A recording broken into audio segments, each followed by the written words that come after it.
Yes, Doc. You guys can start. Yeah, it's live.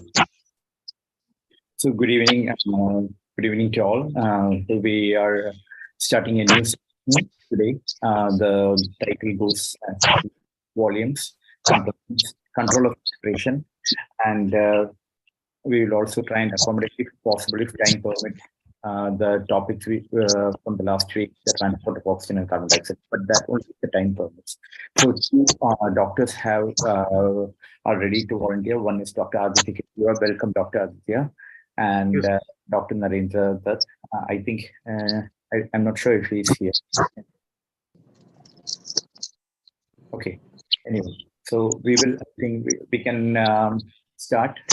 So um, I will just give a brief idea. So only 7:3. So from 7:5 I will start. So we are just it's a mock Viva. So we 25 minutes is the Viva time for the EDAIC exams. There will be 4 stations, as you all know. So in one station there will be 2 examiners, 12 and a half minutes each for two separate sessions, and together it will be 25 minutes. So I'm just kind of trying to. We are making it a 25-minute session, and yeah. So all right. So shall we go in? Okay. Are you ready, Doctor? Okay. Okay. All the best. And if there is anything, any issues or anything, just let me know. We can sort it out. Okay. So okay, Doctor. So can you draw and explain the volumes and the capacities of the lungs? Yeah. So I will I will draw the spirometry graph. I will draw the graph to explain the volumes and capacities of the lung. Okay. And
can I?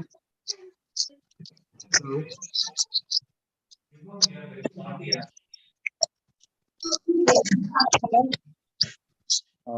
Meanwhile, can we please have the other mics to be kept in mute, please, so that we get distracting for Dr. Aditya.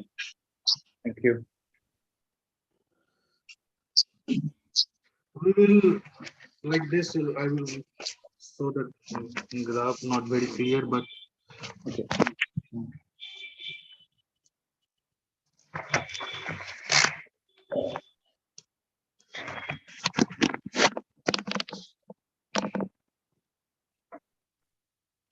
on x-axis it's volume, and on x-axis it's time in second, and on y-axis it's volume. We Okay. will start with the inspiratory reserve volume of 6.5 liter, then 500 ml tidal volume we will show, then expiratory reserve volume, that is 1.5 liter, then residual volume, that is 1.5 liter. So like this, we can show all the graphs, and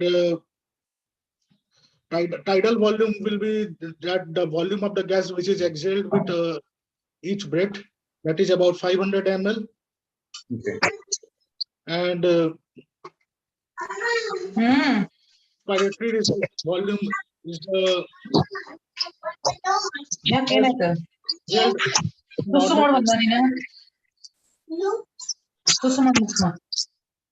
residual volume is the amount of gas which remains in the lung after a forceful exhalation, and inspiratory reserve volume is the gas which can be inhaled after a normal tidal inhalation.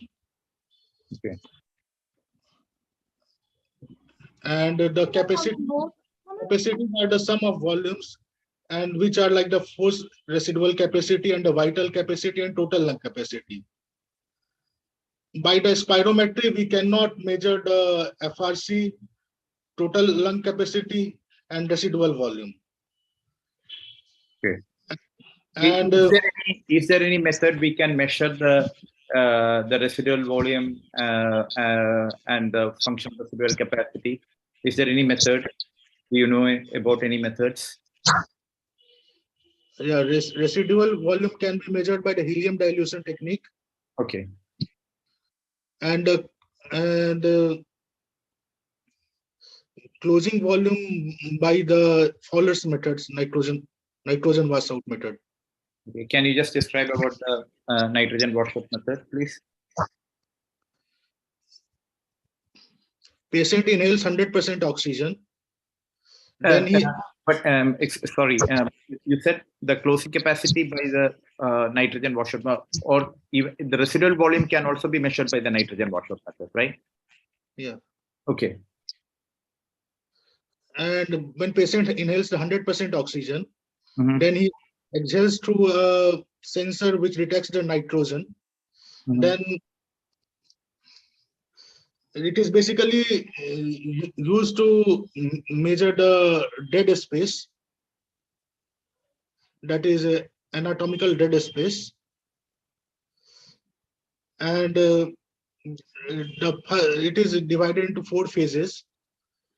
On the first phase, there is no nitrogen, so the graph is flat because the dead space gas does not contain any nitrogen. Then there is a sharp rise in the graph due to mixture of the alveolar gas and the dead space gas, which contains nitrous. I think you are just confusing with. Actually, you were trying to explain about the residual volume, right? So then the residual volume, I think the nitrogen washout method is different from what you are describing right now.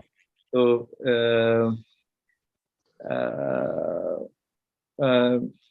in the residual volume, there will be already nitrogen, and then we give a gas which is nitrogen free, so that equates with the nitrogen, and the nitrogen washout happens, and we measure how much nitrogen is being washed out, and that's how we find the residual volume, and similar to the helium washout method as well.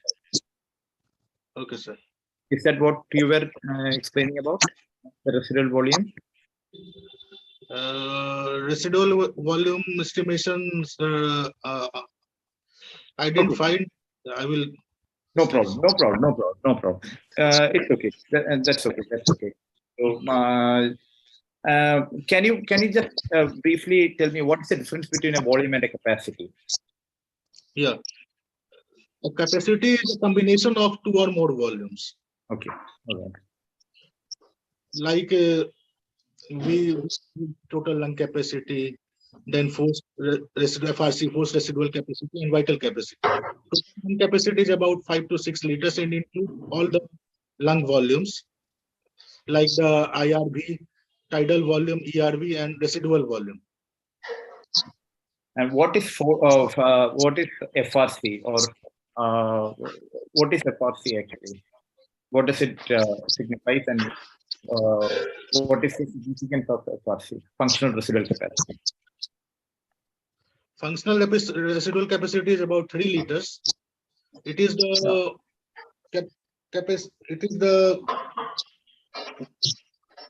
volume of air which is inhaled after a maximum exhalation.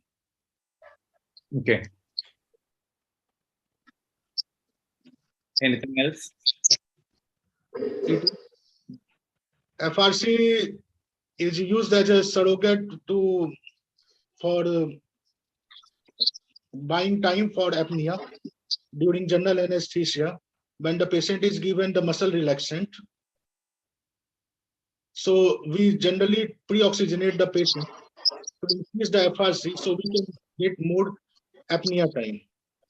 Why is FRC very important? Like, I mean, what are the importance? Like, can you give some points? Like one you said right now that we can increase the oxygenation and we can increase the oxygen level in the functional residual capacity. What are the other like importance? With the age, sometimes closing volume and closing capacity increases upon the FRC, and the smaller airways tends to collapse.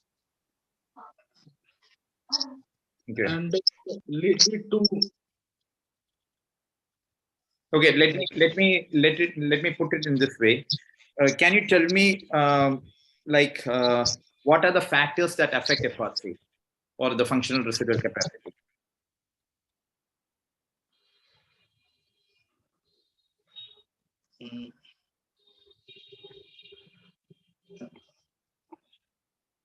Any age, with age, functional residual capacity decreases. Yes. Any lung pathologies like pneumonia, Yes. any fibrosis, Yes. then embolism, all those affect FRC and may decrease it. Okay. And what are the consequences if FRC is decreased? If functional residual capacity is decreased, then there will be less, patient will desaturate more quickly in comparison to the normal healthy patient. And we will. Why is that? Why do you think that will happen? Like, why do you think the patient will desaturate? What will be the reasons for that?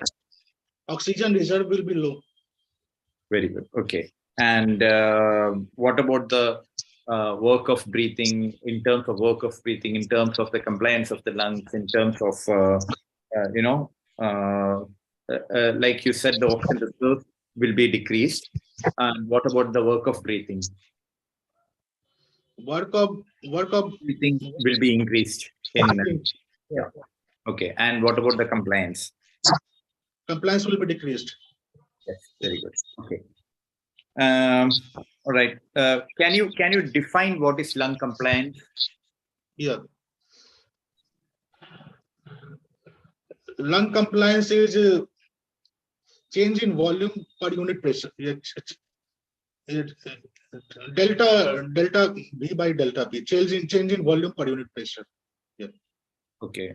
Can you draw it and show if it is possible, or at least can you just explain the diagram, please? Yeah. Yes. The lung compliance is of two types: static compliance and a dynamic compliance. Okay. In the static compliance, we measure when all the lung flow has stopped. All the respiratory gases flow has stopped. In dynamic compliance, there is respiratory flow, but the static compliance is greater than the dynamic compliance. And in the lung compliance curve, we generally draw the inspiratory curve and the expiratory curve. And it starts. In inspiratory curve, there is some pressure needed to start the respiration. So initially the curve is flat, then it rises steadily, and at high lung volumes, the lung is less compliant. So again the curve is flat. Okay. Okay. The respiratory curve is smooth, and also the steepest point is the functional residual capacity. And we can also measure the tidal volume by drawing a curve representing both the functional and storage capacity. At the upper regions of the lung, there is distension of the alveoli and the compliance is less. So there is low compliance, and at the lower regions at the lower regions of the lung there is more compliance because because because the alveoli can distend with the pressure, and with positive pressure ventilation the curve shifts.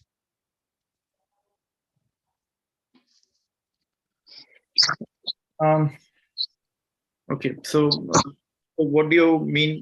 So what you're trying to say is the static compliance is when there is no airflow happening, and dynamic compliance is when there is airflow happening. So in static compliance, what are the deciding factors? What are the determining factors which determine the compliance?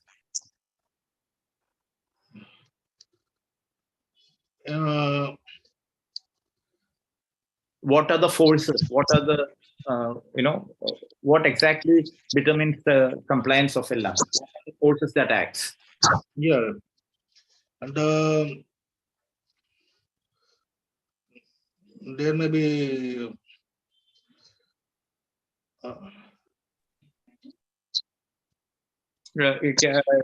okay, so elastic and non-elastic.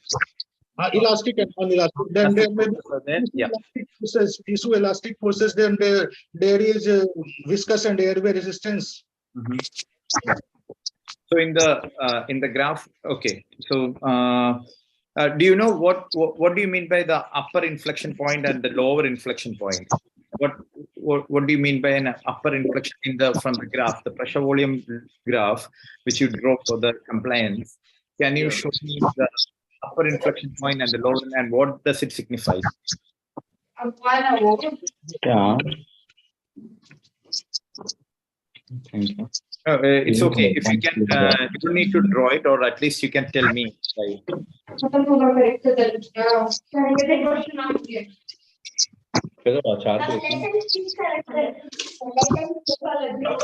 Chicken.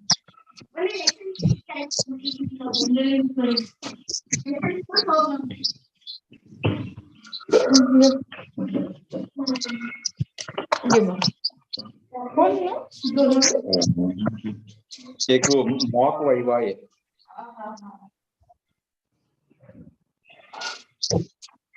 So the graph is like this.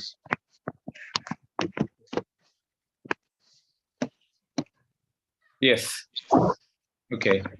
And as far as I can understand, so the upper inflection point, you mean to say that Yes. where the compliance is less and the alveoli are distended. Yes. So above which their alveoli, is over distended. So it won't be further distended above that point. And what is the lower inflection point? And the lower inflection points, the alveoli can extend and there will be better compliance. Lower inflection point is below which the collapse of the alveoli happens and it won't get distended at all. So between the lower inflection and the upper inflection point is the steep curve, which is the compliance. Yeah. Okay. Can you tell me the normal compliance? Normal compliance of the is about 1.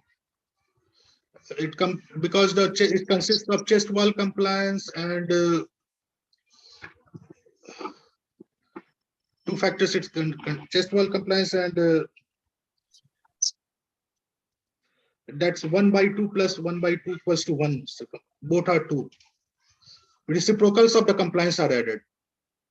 Okay. And in resistance, the resistance is added all together. Like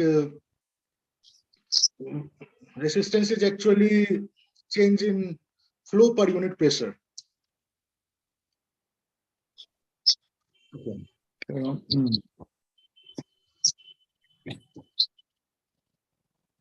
And from the pressure volume loop, can you describe what is hysteresis?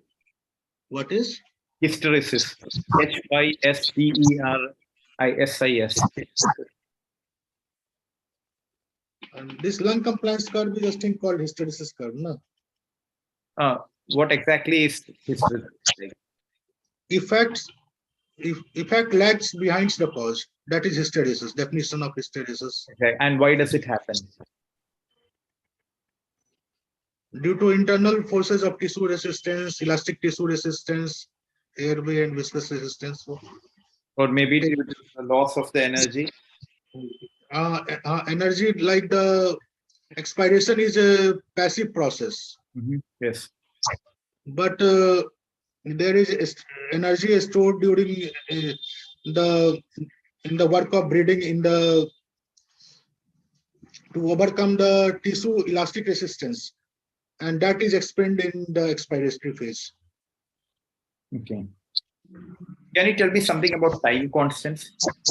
Yeah, time constant is basically the multiplication of the compliance and resistance. It is generally time taken for the lung to fill to 63% of its value. And time constant may decrease or increase. And what is the significance of time constant? Like, why are we bothered about time constant? Like, just with a low time constant, with high time constant, there will be less compliant lung, and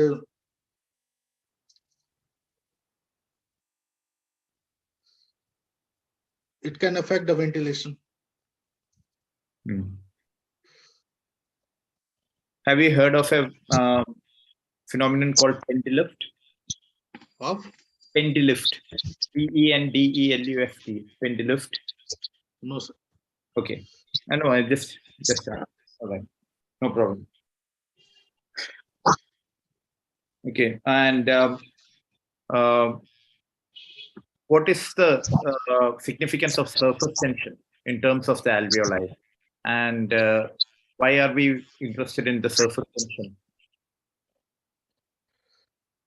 Surface tension has to be maintained in alveoli, because the alveoli, if there is no surface tension or decreased surface tension, alveoli will tend to collapse, and the gas exchange will be hampered. No, surface tension. I'm not talking about surfactant. It's okay. I think you just got confused between surface tension and surface tension. Do you know anything about the surface tension? How do you measure the surface? How can you describe the surface tension in the lung? What exactly is surface tension?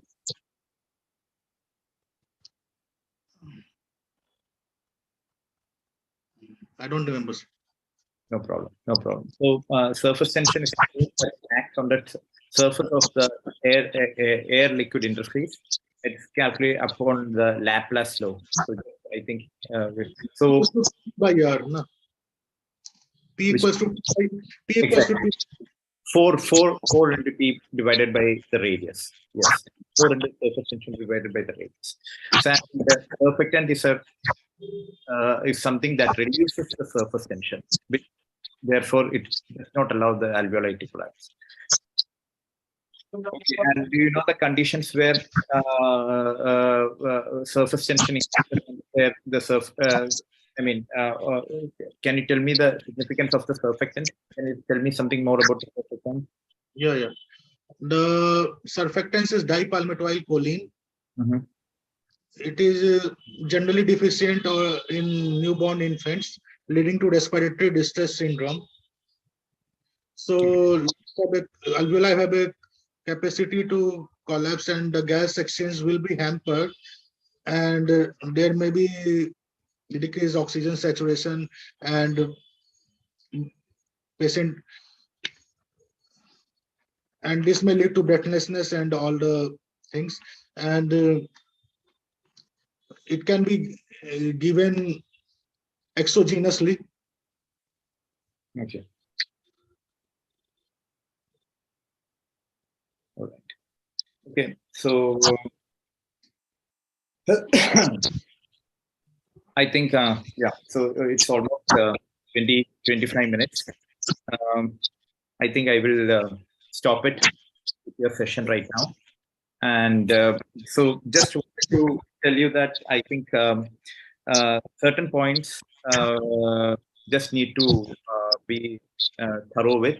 And you have done a illustration. So illustration is one thing they will look around for, and you will have to perfectly mark it and explain the diagram while giving it, while answering the thing.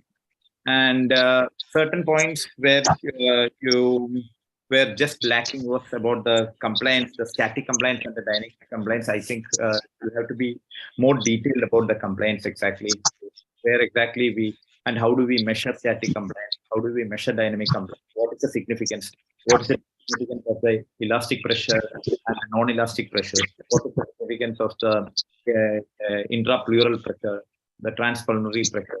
So just I think you have to go in detail regarding the factors which influence the compliance. You are a bit lacking in that area, but definitely you can quickly read it, and you can probably you might already know, just to gather the information at the right time. That is mostly the difficult part. Even since we know things, but to put together and present it, that will be the little difficult part. Time constant, I think you told me the formula, how to describe it, but you have to little more in detail. What exactly does the time constant mean? So it is a function of expresses how quickly a compartment can react to the alteration of pressure and gives an indication of filling or emptying velocity of a lung compartment. So it actually gives two things. That is the alteration of the pressure and the velocity of expansion and emptying of the compartment. That is why the time constant is different in each different compartments of the lung. And pendulift is nothing but it is the movement of air from one compartment to the other. So that is it is a German word. It just means movement of air. So pendulift arises between compartments with different time constants, and the greatest part of the inspired volume is taken by the compartment with the quickest time constant, and the other one will have with a less time constant will have a less filling. So that during the end inspiratory force, the lung redistributes its volume depending on the different time constants of the alveolar units. Therefore, the inhaled gas that has already taken part in the gas exchange flows from quicker to the slower compartments. That is called the just they won't even ask maybe, but just in case, because those are the topics which are covered in the FRCA even study material. It is possible. Okay. It was excellent. Thank you very much, Dr. Aditya. So I think I will go ahead with Dr. Narendra. Hello, sir. Good evening, Dr. Narendra. How are you? Hi, good evening, sir. I'm sorry I got late. No problem at all. No problem. So we finished the session with Dr. Aditya. We covered parts of the lung capacities and compliance. So I think I will start with the control of respiration. Yes, sir. Okay, thank you. So, okay, Dr. Narendra, I'm straight away jumping into the question. Okay, so that we won't waste any more time. Can you describe the control of respiration? Can you describe the control of respiration in terms from the from the brainstem? Sir, neurological control of respiration is done by two mechanisms. Voluntary control is from the frontal lobe, but the autonomous control overrides the voluntary control. There are 5 areas in the midbrain which control respiration. In the upper medulla, there are 2 centers: dorsal DRG and VRG. Very good. And in the upper pons, there's a pneumotaxic center, and in the middle in the lower pons is pneumotaxic and apneustic center. Okay. There is another group of neurons, Botzinger complex, pre-Botzinger complex, which are supposed to be involved in respiration. Lungs have a feedback mechanism through vagus, which senses stretching of the lungs. Okay. During normal quiet breathing, pace of respiration is set by the dorsal root ganglion, DRG. It passes on passing on command for the respiratory muscles to breathe. When the lung stretches to a certain level, the feedback mechanism it stimulates the DRG to stop breathing. The signal is described as a ramp signal. If we plot a graph of this signal, it looks like a ramp. It goes, muscle contraction goes up, and then suddenly it stops, and expiration is completed by passive recoil of the lungs. However, when we breathe faster than the quiet respiration, then the VRG also comes into play, and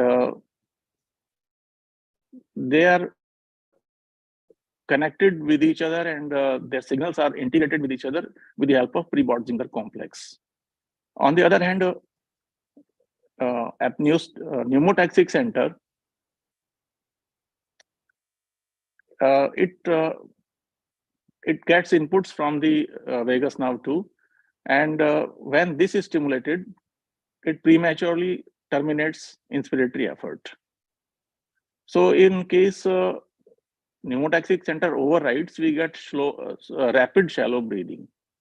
The apneustic center, on the other hand, it allows the respiration to go on, and under the influence of this center, we get slow, deep breathing.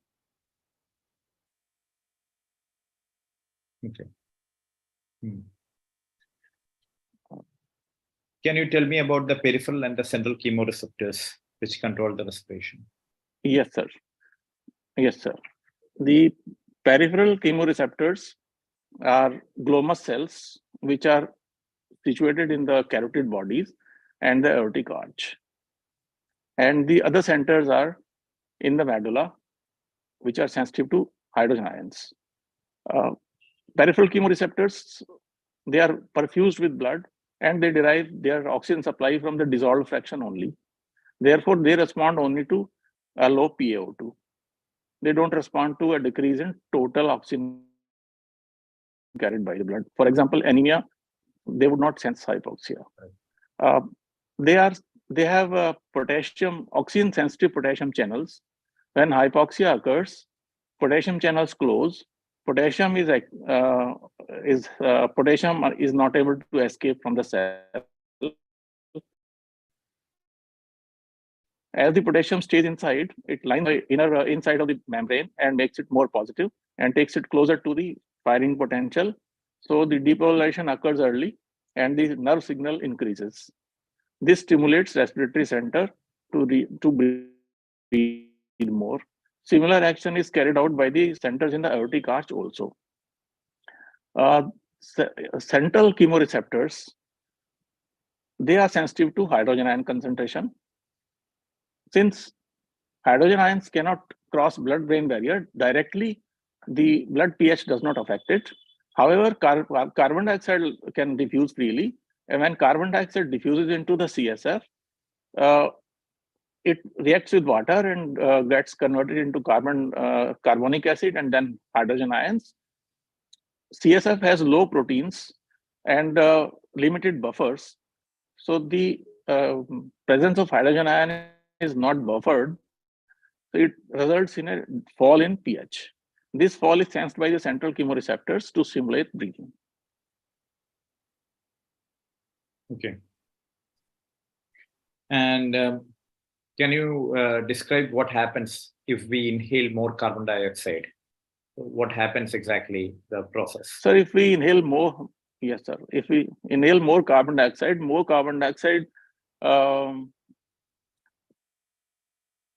stimulates respiration through central chemoreceptors. However, as we breathe rapidly, ventilation increases. Peripheral chemoreceptors, their response goes down.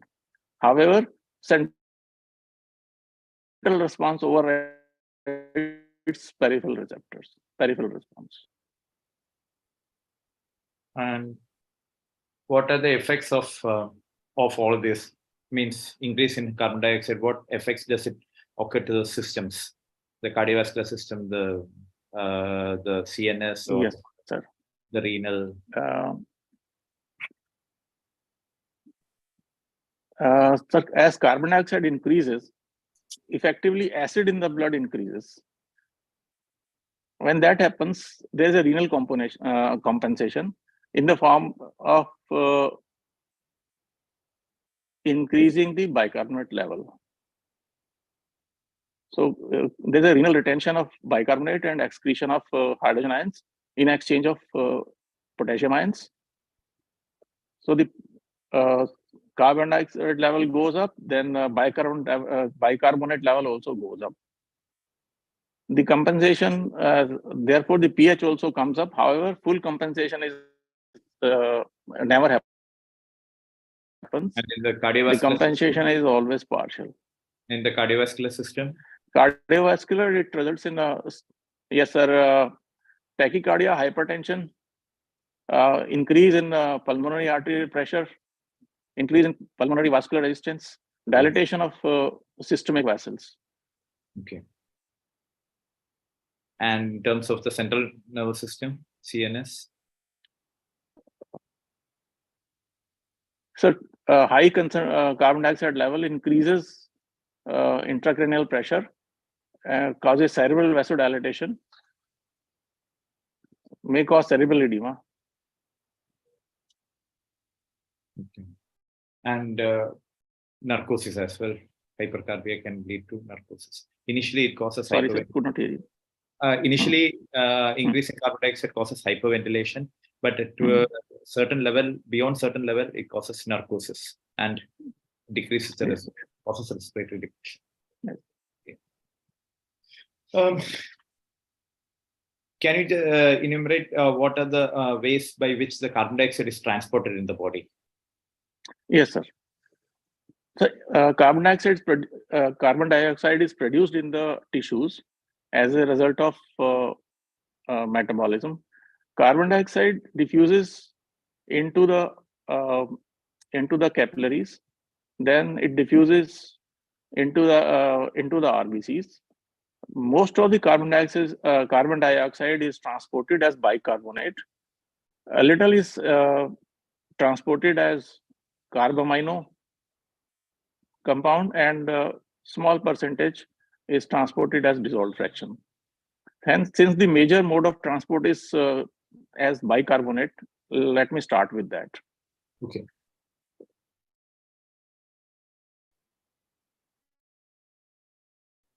Oxygenated hemoglobin reaches the peripheral capillaries. There it's met with hydrogen ions and carbon dioxide, which are produced locally as a result of metabolism. In the presence of hydrogen ion, affinity of hemoglobin for oxygen goes down. It releases oxygen, and carbon dioxide attaches to the hemoglobin molecules. It releases hydrogen. Sorry, sir, I got confused. I'll start again. Okay. Carbon dioxide diffuses into the plasma, then into the RBCs. Inside the RBCs, there is an enzyme called carbonic anhydrase.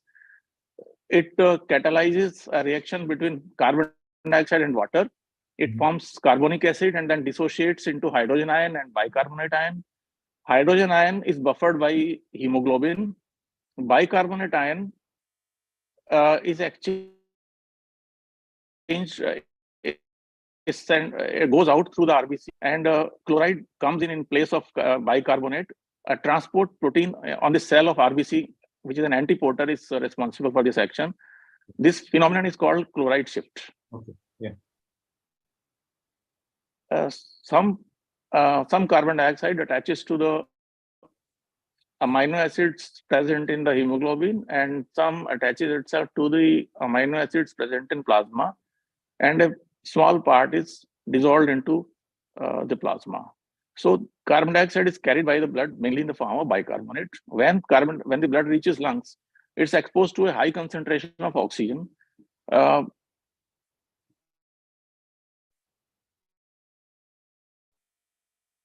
carbon dioxide diffuses out of the blood into the capillaries for exhalation. The net result is that the affinity of hemoglobin for carbon dioxide decreases, and the carbon dioxide is released. Oh, sorry, sir, I missed that step. There it so happens that chloride again leaves the RBCs, and bicarbonate comes in with the help of the same antiporter. After entering the RBCs, bicarbonate reacts with the hydrogen ion, forms carbonic acid, which breaks into carbon dioxide and water. Carbon dioxide diffuses out. Carbamino compounds, their affinity is lowered in the presence of high partial pressure of oxygen, so they also release, and dissolved carbon dioxide also diffuses out to the alveoli under the concentration gradient. Okay. Can you describe the carbon dioxide dissociation curve? Yes, sir. Sorry, this curve is it's not S-shaped. It's I wish I could draw it. Yeah, no problem. Or you can just describe it. It's more linear. Yeah, it's of this shape, where majority is carried by the bicarbonate form, and a small portion dissolved, and a layer, another as carbamino compound. Okay. So it's better if we can. It's yeah. And the graph is plotted against what? Its shape is like this. Okay. So is partial pressure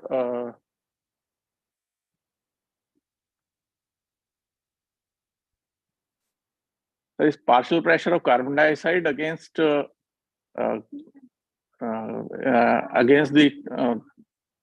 total carbon dioxide present in the blood. I'm not very sure of this. No problem. No problem. Can you tell me something about the oxygen hemoglobin dissociation curve? Yes, sir.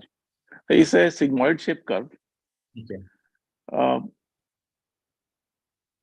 In the as the partial pressure of the is partial pressure of oxygen on the x-axis and oxygen saturation on the y-axis. Okay. Initially, as the partial pressure increases, there is a small increase in the level of saturation of oxygen. As we hit a part of the wide curve, suddenly, and then it again decreases and becomes a plateau. The point at which oxygen is 50%, hemoglobin is 50% saturated is 26 millimeter mercury, and at 60 millimeter mercury, saturation is 90%. Pardon, sir? No, what is it called? The 50%? P50. And P50. This is for adult hemoglobin. Other forms of hemoglobin have different values. And like why fetal hemoglobin has higher affinity for oxygen. P50. Why is the shape of the oxygen dissociation curve sigmoid or S-shaped? Sir, yes, sir. It's so because the first oxygen is more deep. It requires more energy to get attached to hemoglobin. Once oxygen molecule gets attached, it changes the allosteric structure of the hemoglobin molecule and changes the formation from tense state to relaxed state. So it becomes easier for the second and the third and the fourth molecules to combine with hemoglobin. This phenomenon is called cooperative bonding. Because of this, it has sigmoid shape. And what are the factors which influence the shift of the oxygen dissociation curve? Shift to the right or to the left? What Yes, are sir. the factors? Yes, sir. So the factors which shift the curve to the right, they are rise in temperature, rise in CO2, and fall in pH. Effectively, they result from the metabolism. And the other factors are high increase in the level of 2,3 DPG, anemia, pregnancy. Yes. And the factors which shift to the left, they are alkalosis, hypocarbia, hypothermia, fetal hemoglobin, carbon monoxide poisoning, mass hemoglobin.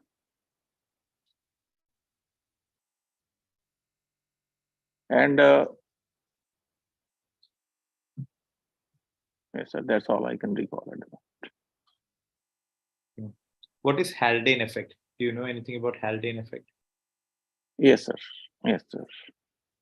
Haldane effect is the effect observed when the carbon dioxide carrying hemoglobin in the lungs. The effect states that in the presence of hydrogen ion, hemoglobin's affinity for carbon dioxide goes down, and affinity for oxygen goes up.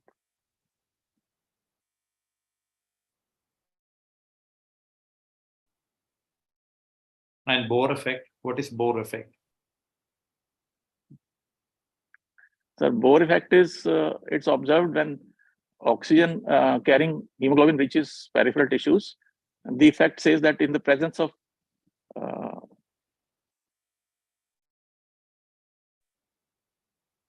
it says that carb in the presence of No problem. the presence of It's sir, okay. it facilitates No problem. It's okay. carriage of carbon dioxide. Yeah. No problem. Got Can a you bit tell mixed me can you tell me different types of hypoxia? Yes, sir. There is hypoxic hypoxia, anemic hypoxia, cytotoxic hypoxia, and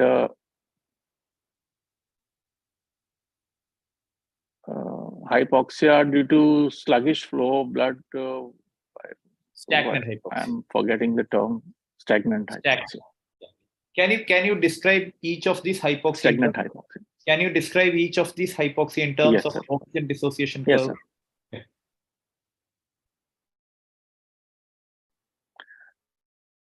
Okay. Yes, sir. Since partial pressure of oxygen is low, it will result in the oxygen dissociation curve not able to reach the level of saturation which it normally does. So the arterial PO2 will be? Arterial PO2 would be low. Okay. Arterial hemoglobin saturation would also be low. And venous for up to a certain limit, extraction fraction would increase, and the venous CO2 level, venous oxygen level, PaO2 and saturation level would also decrease. Okay. And about cytotoxic is in the yeah, please go on. Go. Cytotoxic is when tissues are not able to utilize oxygen, like as it happens in the case of cyanide toxicity. In that case, PaO2 would be high, and venous PaO2 would also, arterial PaO2 and venous PaO2 both would be high, and saturation would be high, and the extraction ratio would be low. In case of stagnant hypoxia, PaO2 would be normal. Arterial PaO2 and arterial saturation would be normal. Venous PaO2 and venous saturation would be decreased. In case of presence of abnormal anemia, PaO2 would be normal, both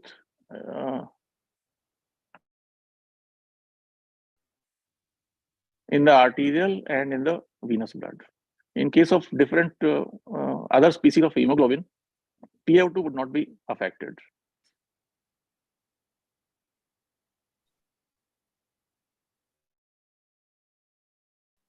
Okay.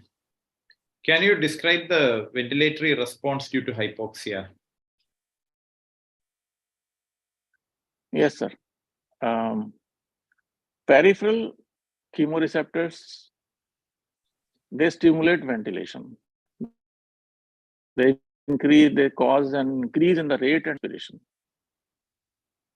However, central response to hypoxia is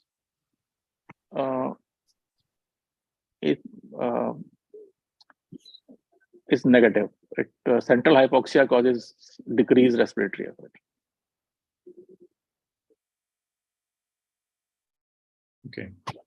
Okay. So I will just wind it up with one more question. Can you tell me about oxygen cascade?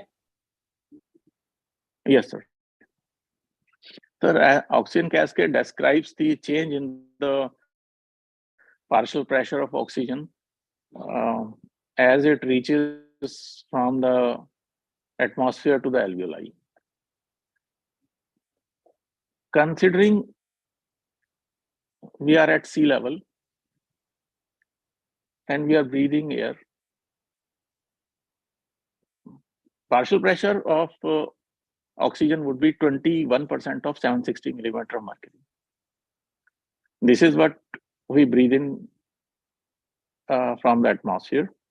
As it passes through the dead space, it picks up water vapors. Water vapors exert a vapor pressure of 47 millimeter mercury at 37 degrees centigrade body temperature when they're fully when the air is fully humidified. So now the saturation drops from the inspired air, PO2 in the inspired air, to minus 47 millimeter mercury.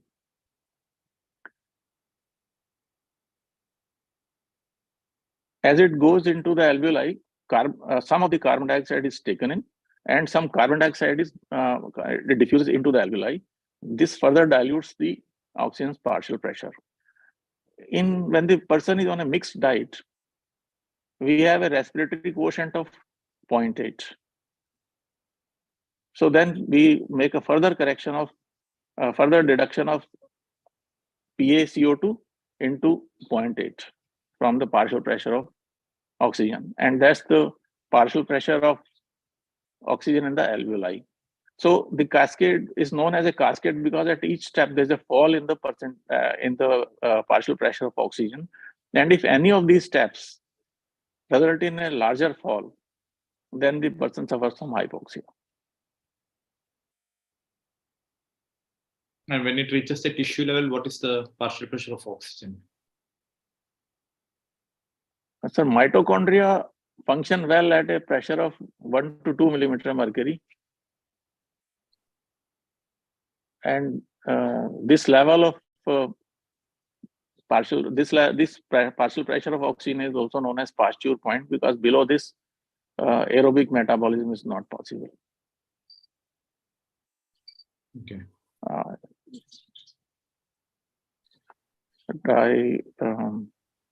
Okay.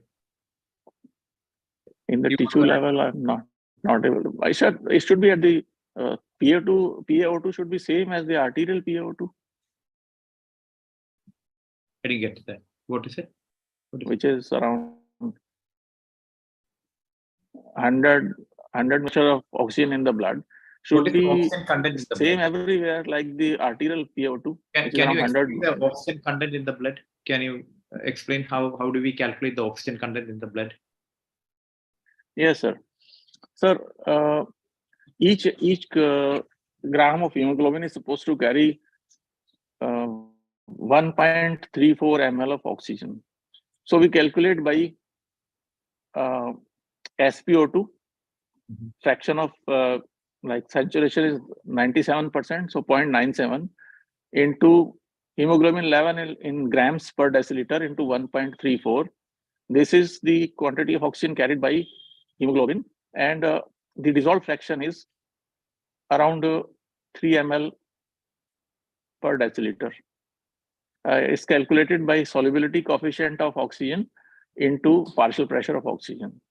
Solubility coefficient is 0.003. Yes. And if we take partial pressure as 100, then 3 ml would be diluted every deciliter. Okay. In a person with a hemoglobin of 15 gram, total oxygen carried by blood is 20 ml per deciliter. Okay. Okay, I think the time is up. Actually, I took some extra time from you. Anyway, it was nice discussing with you. Thank you, sir. Certain points you got just mixed up with the stagnant hypoxia and anemic hypoxia when you were describing the curve, the ODC curve in terms of stagnant hypoxia. You just got mixed up with that. And regarding the Bohr effect, the double Bohr effect, Haldane, these are some things that they can ask. Definitely, they can ask. Yes, sir. And about the control of respiration, you described it well. And wherever possible, like for oxygen cascade, it's again, you explain till the alveolar level, but beyond that also we have to describe exactly from the alveolar how much partial. In terms of the partial pressure, you have to give the figure as well, how much it decreases. So there is a diagram. So if you're giving during the exam, of course, you have to use the time to literally draw and explain the cascade. The step going down, you have to explain it till the mitochondrial level. It will fetch you more points. And another point is in the oxygen content also, you can exactly write the equation over there, and you can show the difference between the arterial oxygen content and the venous oxygen content. Yeah, and then another point was in the basically this all, and you got a bit confused about the carbon dioxide in the carbon dioxide transport, a bit about the chloride shift, that part, but just have to draw.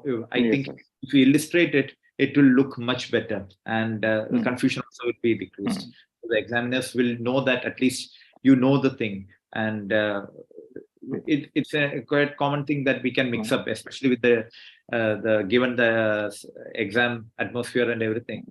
But overall, sir, I could have done a little better, but because I was stuck in traffic and did not have time to relax and compose myself. No problem at all. But definitely, I hope this helped you just to yes, sir. Yes, sir. Yeah. So, any more questions or anything you want to discuss? Like,